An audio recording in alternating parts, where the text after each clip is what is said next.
Македонците во тек на првата и втората деценија на 20 век се обидоа на и преку востанија и преку учество во војните, балканските и Првата светска војна, да се извојуваат право на создавање на своја држава, односно да го решат прашањето за отфрлање на туѓото господство и создавање на една македонска држава.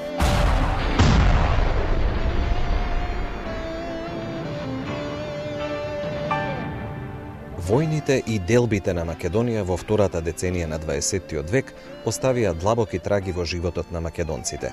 Версајската мировна конференција не ги прифатила барањата на македонците за признавање на правото на самоопределување и конституирање сопствена држава.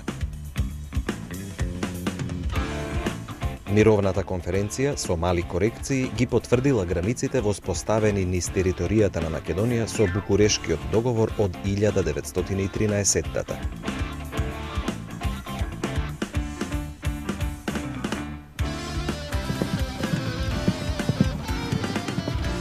Друштвото на народите добило задача да го гарантира воспоставениот Версајски систем на односи.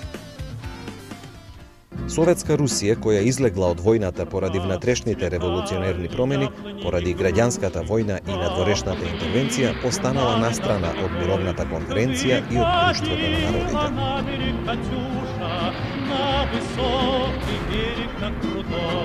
Македонскиот народ уште еднаш доживеал длабоко разочарување од политиката на Европа. Македонските револуционерни и политички сили, разочарани од начинот на кој се делела правдата на мировната конференција, предупредувале дека ќе ги свртат своите погледи од Париз кон Москва. Решавањето на националното прашање во Советска Русија со признавањето на националните права и слободи на сите народи ги зголемило надеждите и кај македонскиот народ.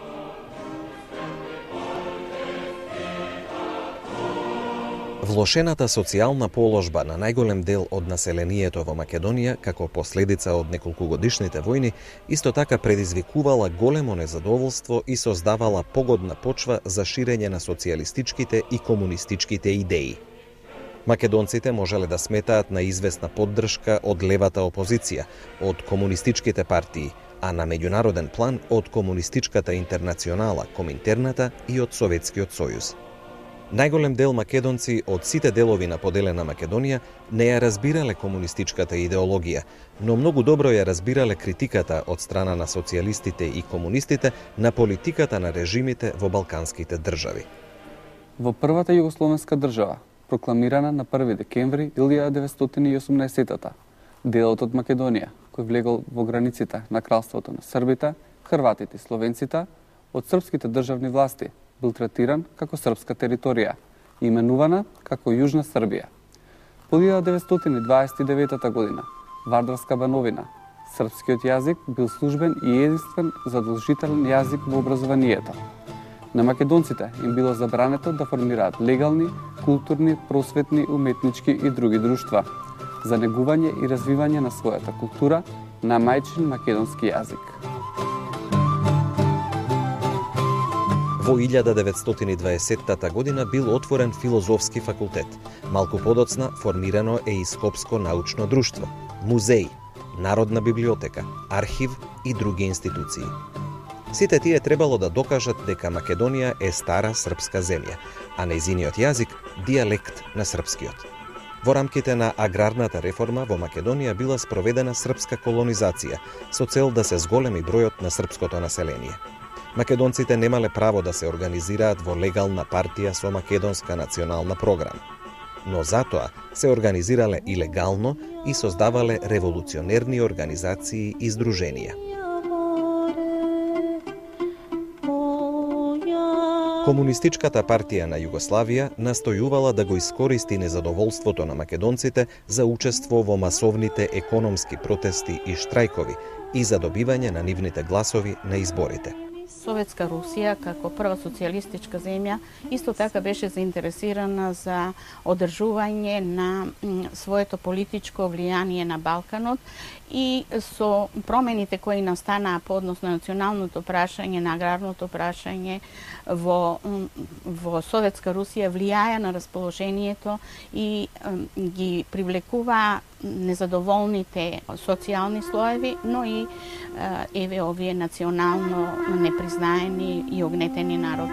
Разочарувањето беше големо кај македонците и кај овие социјалистички сили и тие отворено најавуваат дека ќе се свртат кон Москва, односно кон левите политички сили и во Европа и кон Советскиот сојуз и Коминтерн. Во тој период дошла до израз и активноста на македонските социјалисти од предвоените социјалистички организации, а биле формирани и нови организации кои влегле во рамките на единствената Југословенска комунистичка партија. Меѓу овие социјалисти биле Душан Цекиќ и Илија Плавев од Скопје, Петре Ѓорѓиев, Панко Брашнаров и Тодор Зогравски од Велес, Никола Петров Русински и други. Од излезените 55% македонски гласачи на првите избори за Уставотворно собрание на 28 ноември 1920 година, 20% ги дале гласовите за листата на Комунистичката партија на Југославија и благодарение на тоа таа добила 15 пратеници, наспроти Југословенската демократска партија која добила 11 пратеници, а Српската радикална партија 6 пратеници. КПЈ во 4 од вкупно 7 изборни окрузи добила апсолутно мнозинство. Македонскиот народ, преку односот кон парламентарните избори, покажал дека е незадоволен од националното угнетување на режимот, но и од српските граѓански партии во политичкиот живот. Советскиот сојуз гледал со симпатија на македонското прашање, Коминтерната како творба на комунистичката партија на Советскиот сојуз го поддржувала македонското прашање и тоа Коминтерната била првата меѓународна организација која што ги признал посебноста на македонскиот народ. Значи, тие размислуваат за идејата за автономна Македонија. Македонското национално прашање станувало многу актуелно и поради барањата на македонците од трите дела за обединување. Тоа се повеќе ја афирмирало идејата за Балканска федерација како рамка за решавање на македонското прашање.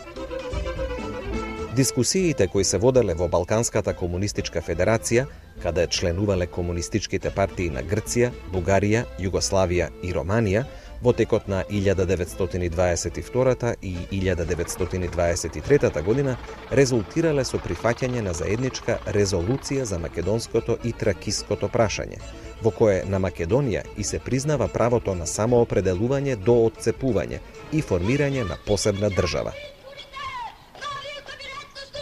Паролата беше обединета и независна Македонија во рамките на Балканска федерација.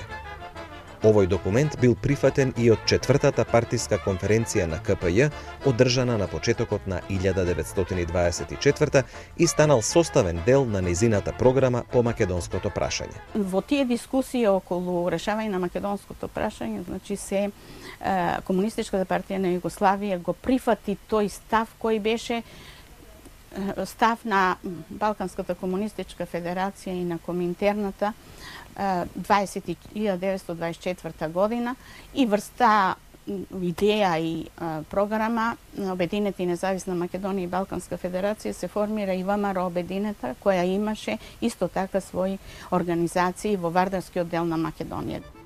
Програмските определби на Комунистичката партија на Југославија, како и на Коминтерната и на Советскиот сојуз, станале и основа за формирањето на внатрешната македонска револуционерна организација Обединета во октомври 1925 како национална организација. КПЈ се определила за одделување на Македонија од Југославија, што кореспондирало и составот на Коминтерната од 1925 дека Југославија, како вештачка творба на Версајскиот систем, требало да се распадне и да се формираат посебни држави републики. И комунистичките партии на балканските земји требаше да го прифатат тој став и да го помогнат македонското национално ослободително движење. Тоа не значи дека Коминтерната ја создаде македонската нација и македонскиот јазик.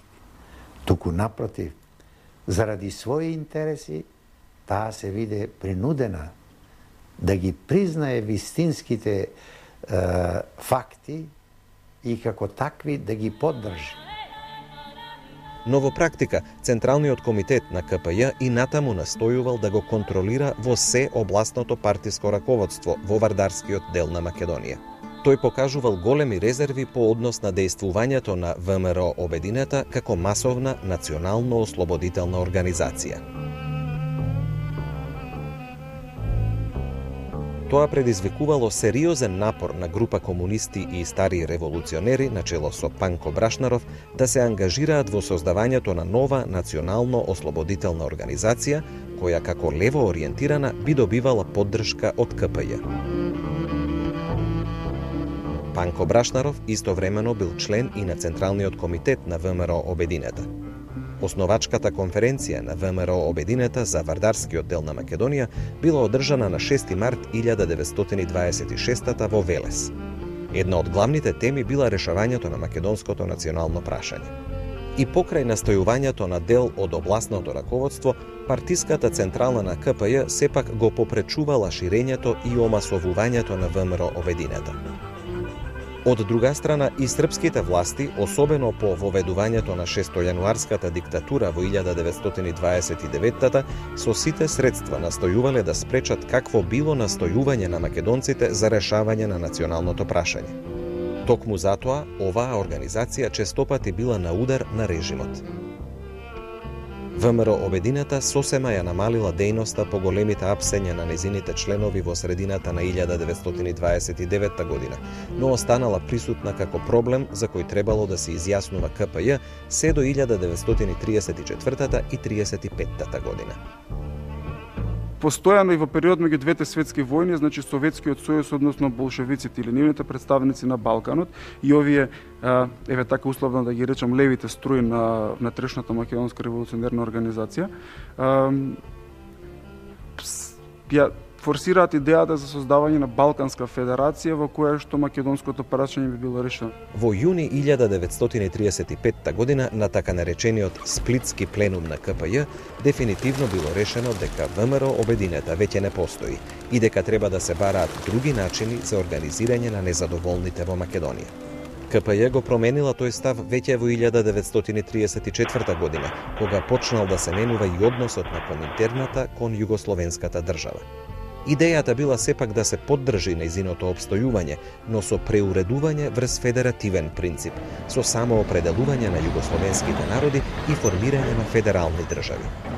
На тој начин се дошло и до признавањето на македонската национална посебност, македонскиот народ, јазик, култура, историја и се гарантирале еднакви политички, национални и културно-просветни права и слободи на македонците во рамките на така преуредената Југославија. Таа нова политика на КПЈ станала основа на едно ново македонско национално движење, кое се појави во 1936 година под името Македонски народен покрет, МАНАПО. Почетокот на ова движење се поврзува со национално-политичката и културната дејност на групата студенти во Загреб собрани во културно-уметничкото друштво Вардар.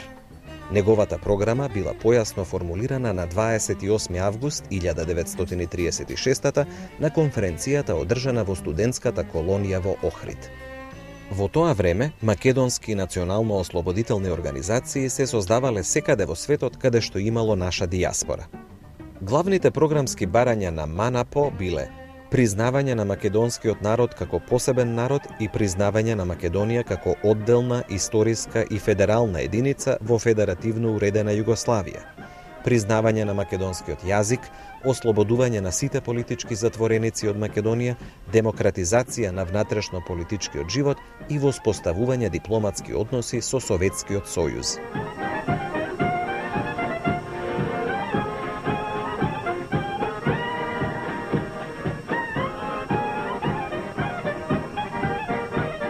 Веќе во 30-тите години, по појавата на фашизмот и агресиите фашистички во Европа, Коминтерна ја менува тактиката и оди на тоа да комунистичките партии во сите држави, па и на Балканот, формираат широки народни фронтови.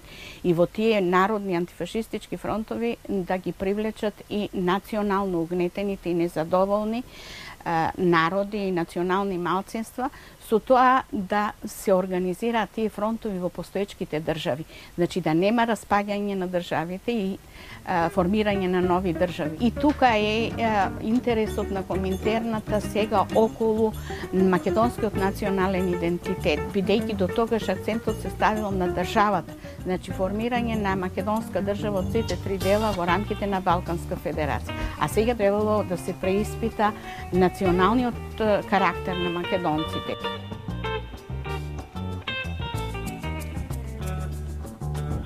И по згаснувањето на МАНАПО во текот на 39-та и 40-та година, Комунистичката партиска организација на Македонија, начело со секретарот на Покраинскиот комитет Методи Шаторов Шарло, продолжила преку Централниот комитет на КПЈ да ги истакнува барањата за решавање на македонското национално прашање и за преземање порадикални мерки за решавање на аграрните проблеми. При тоа биле посебно истакнати и барањата за ревизија на српската колонизација во Македонија.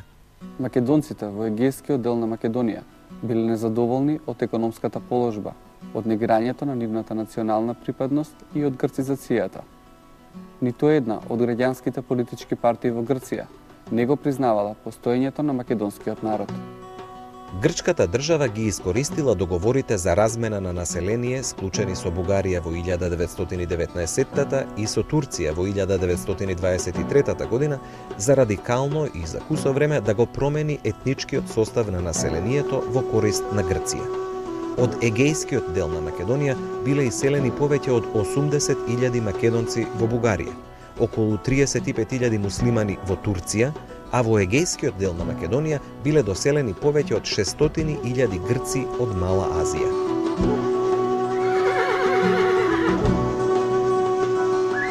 По Балканските војни во тој дел на Македонија живееле околу 1.100.000 жители со различна национална и верска припадност: турци, грци, евреи, власи, роми, албанци и македонци.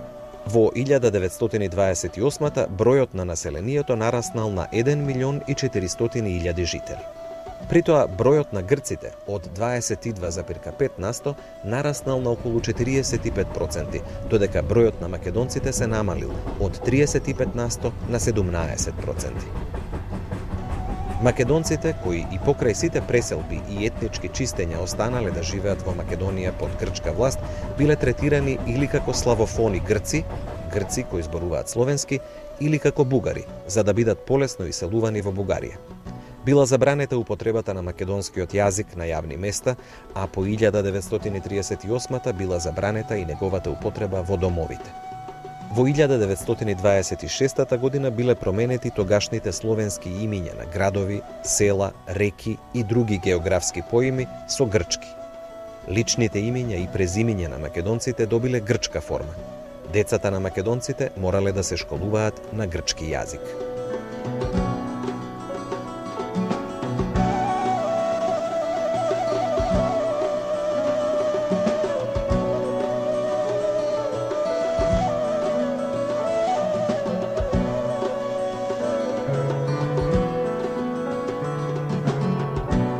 Коминтерната го поддржува и создавањето на Мајскиот манифест на 1924 година, значи на 6 мај. И таа идеја за обединување на десните и левите струи, значи на сите организации кои што се борат за македонското прашање. И од тука започнува еден процес кога македонците сознаваат, значи што е Коминтерната. И Коминтерната со нејзиното признавање, односно на посебноста на македонскиот народ, со тоа фактички покажува дека Коминтерната признава нешто што дотогаш никој не го признава. Рефлексиите од тоа се чувствуваат не само по 34-та година, се чувствуваат и во време на Втората светска војна и подоцна. Ставот на Комунистичката партија на Грција по однос на македонското прашање почнал да се менува по Конгресот на Комунистичката интернационала во јули 1924. Тогаш и оваа партија го прокламира правото на самоопределување на секоја нација, дури до незиното отцепување и формирање на сопствена независна држава. Овој став го спроведува целосно и во однос на Македонија. Комунистичката партија на Грција се изјаснила и против авантуристичката империалистичка политика во Мала Азија со срамната присилна размена на населението. Во ноември 1932 еден од дописниците од Македонија изнел извонредна анализа на македонската национална посебност. Овде работата е јасна. Грчката, бугарската и српската буржуазија настојувале да ја придобијат и да ја угнетуваат и ограбуваат македонската нација. Во Македонија под бугарска, грчка или српска власт не постојат ниту грци, ниту бугари, ниту срби. Постојат само македонци. Доволна е денес една прошетка по полињата и планините на Костур и Лерин и да се види тоа. Одговорот се добива од наравите и обичаите кои никако не се грчки, ниту бугарски, ниту српски. Македонците имаат нешто посебно, што е исто и кај нивниот јазик. Нивниот словенски јазик е сличен со бугарскиот, но не е ист. На тој јазик и денес тие зборуваат. Тој им е мајчин јазик, друг јазик немаат.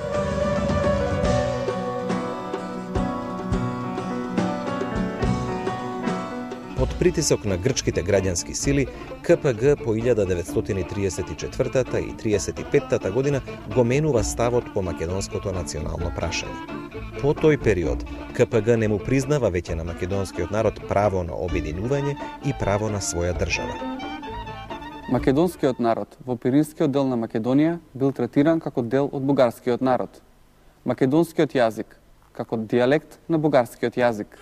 Бројната македонска емиграција и бегалците имале право да формираат легални организации, ако тоа одговарало на бугарската држава и политика.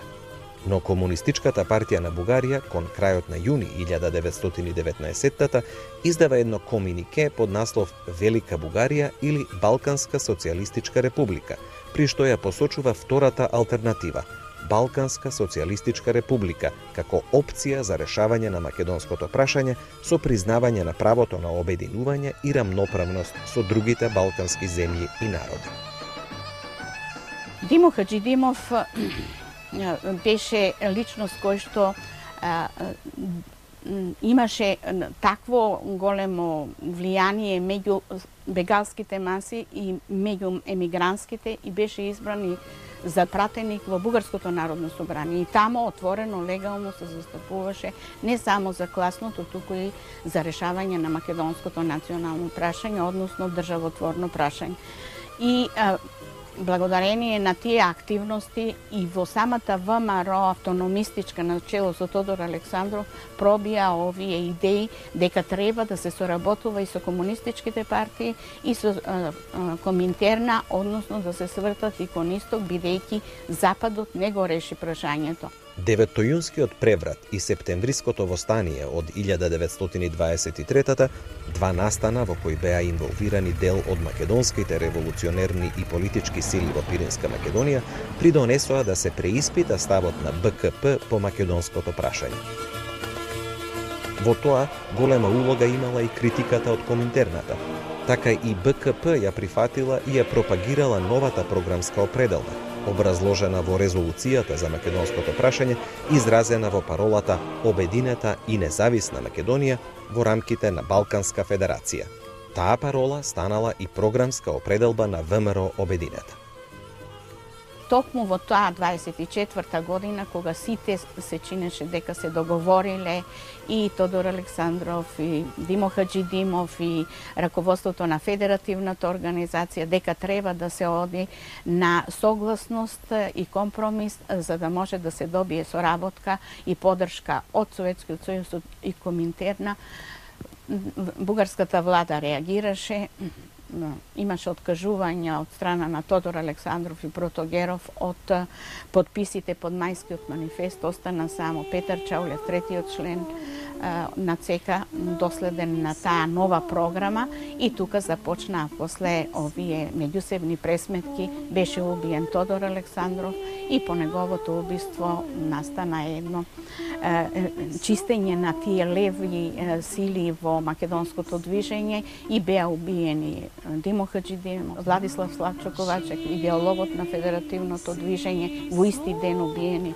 од страна на атентатори испратени од Иван Михајлов. Така да тие лево ориентирани сили се најдоа под силен притисок на ВМРО од кога дојде Иван Михајлов на чело како најважен во ЦК на ВМРО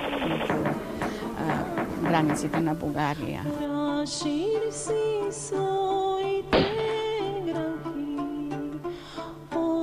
Меѓусебните расправи и физички ликвидирања меѓу македонците по убиството на Тодор Александров, Бугарската комунистичка партија остро ги осудувала и барала да престанат. Коминтерната барала да се направи анализа кој се и што се всушност македонците. Таа задача во текот на 1933 година ја исполнил Васил Ивановски Бистрички, македонец по потекло од Костурско, еден од најактивните луѓе на ВМРО Обединета во Пиринска Македонија. Подготвениот материјал го предал во раководството на БКП и најверојатно истиот бил препратен до Коминтерната во Москва. Набргу потоа бил подготвен и објавен неговиот труд под наслов «Зошто ние македонците сме одделна нација». Тој вели: македонците треба високо да изјават дека не се ниту срби, ниту грци, ниту бугари, а дека се одделна македонска нација, која се бори за своето национално ослободување и својата македонска држава. И затоа македонците можеа и во трите дела на Македонија исто да го чувствуваат, бидејќи поаѓа од своето, од македонското, од автохтоното, од тоа што го имаат како свест за своето постоење, за посебност, и си бараа таква држава. Ѓорги Димитров, еден од лидерите на Бугарската комунистичка партија, во април 1934 година својот став по македонската национална посебност го објаснил на следниот начин. Јас се чувствувам нераскинливо поврзан со судбината на македонскиот народ и како бугарски пролетерски револуционер и како син на семејство кое потекнува од Разлог, долината на историското и Линденско востание. Бугарскиот пролетеријат животно е заинтересиран за националното ослободување на Македонија. А Никола Јонков Вапцаров во рефератот поднесен при формирањето на македонскиот литературен кружок во Софија во 1938 година вели: ние треба да влијаеме врз нашиот народ, да ја појаснуваме неговата национална свест, да ја разгоруваме неговата борба за национална слобода и национална правда. Мисла која може да се земе како мото за борбата на македонскиот народ за национална слобода и државност. После сите овие истражувања се донесе таа резолуција, позната резолуција за македонската нација од Коминтерна. Коминтерната врз база на сите овие сознанија кои доаѓа од теренот, од македонците кои се декларираа дека не се ни срби, ни бугари, ни грци, дека се посебен народ и така натаму, Коминтерната започна преиспитување на многу прашања, меѓу кои и на македонското национално прашање. И тоа е веќе отварање на еден друг процес во време кога започнува Втората светска војна и кога се очекува дека пак ќе има промени, некоја транзиција во која македонците треба да си ја остварат својата национална програма со признавање на нацијата, но и со признавање на право на државност.